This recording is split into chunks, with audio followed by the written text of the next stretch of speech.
अस्सलामुअलैकुम व्यूज़, क्या हाल चाल है आपका। उम्मीद है कि आप खैरियत से होंगे। तो चलते हैं दोस्तों आज के अमल की जानब। आज का हमारा अमल नहायत ही आसान और मुजरब अमल है। ये एक सफली अमल है।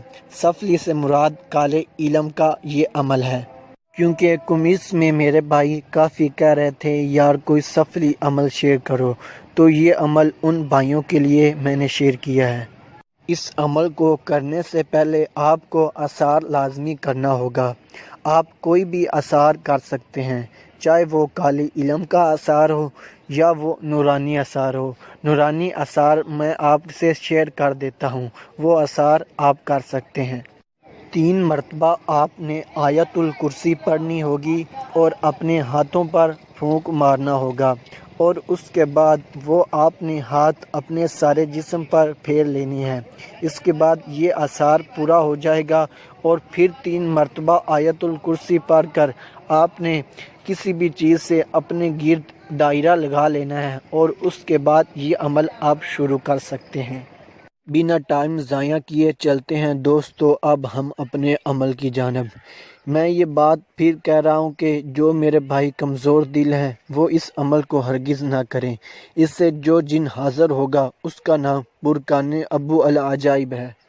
जो आप भाइयों को स्क्रीन पर तिलिस्मात नज़र आ रहे हैं, इनका आपने 444 मरतबा विर्द करना होगा। आप भाइयों ने एक बात का ख़ास ख्याल रखना होगा, इनको लफ्ज़ ब लफ्ज़ पढ़ना होगा, इनमें कोई भी गलती की गुंजाइश नहीं है।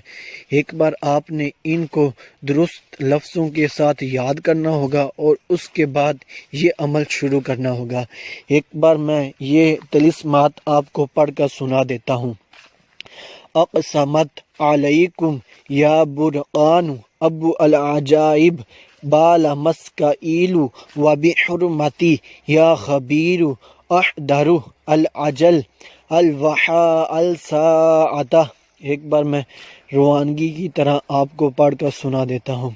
अक़समत अलैकुम या बुरक़ान अबू अल अजाइब बाला मस्काइलु व बिहुरमती या खबीरु अहदरु अल अजल अल वहा अल साअता। इस तरह आपने इन तिलिस्मात को पढ़ना होगा। एक बात आप भाइयों ने हमेशा के लिए ज़हन में रखनी है, क्योंकि जब भी आप सफली अमल करते हैं तो इस बात को आपने याद रखना होगा। आप सफली अमल में जो भी तिलिस्मात पढ़ते हैं उनमें कोई भी गलती की गुंजाइश नहीं है। पहले आप उस गलती को दुरुस्त कर सकते हैं। जब आपके ज़हन में ये है कि मैं ये अमल कर रहा हूँ, तब उस अमल में आपकी कोई भी गलती नहीं होनी चाहिए। क्योंकि जो भी सफली अमलियात हैं उनमें अगर गलती होती है तो जिसके लिए आप अमल कर रहे हैं उसको भी कुछ हो सकता है और आपको भी कुछ हो सकता है, अमल का उल्टा भी हो सकता है। इसलिए आपने इस बात का ख़ास तौर पर ख्याल रखना है कि कोई भी गलती ना हो। नूरानी अमल में गलती हो जाती है तो उसका कोई भी बुरा असर नहीं होता, क्योंकि वो नूरानी अमल है।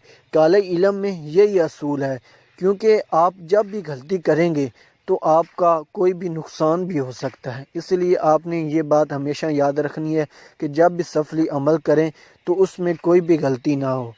इस अमल की इजाज़त के लिए आपने आधा किलो गोश्त लेकर किसी भी कब्रिस्तान में फेंकना है या किसी भी वीरानी जगह पर, और पीछे मुड़कर नहीं देखना, और ज़हन में ये ख्याल रखना है कि मैं इस अमल के लिए ये गोश्त फेंक रहा हूँ, इस अमल की इजाज़त तलब करने के लिए, और पीछे मुड़कर नहीं देखना। गोश्त फेंकने के बाद आप सीधे अपने घर आ जाएं और उस रात को अमल कर सकते हैं। और ये अमल आपने वीरानी जगह करना होगा, जिस जगह आपके साथ कोई भी ना हो। मसलन आप कमरे में भी अमल कर सकते हैं, उस कमरे में करें जिस कमरे में आपका कोई भी रिश्तेदार वगैरह उस कमरे में ना आए, उस जगह आप ये अमल कर सकते हैं। इस अमल की मुद्दत तादाद पूरी होने तक है और ये अमल आप किसी भी दिन कर सकते हैं। मिलते हैं दोस्तों अगली वीडियो में, तब तक के लिए अपना और अपने का ख्याल रखिए। अल्लाह हाफिज़।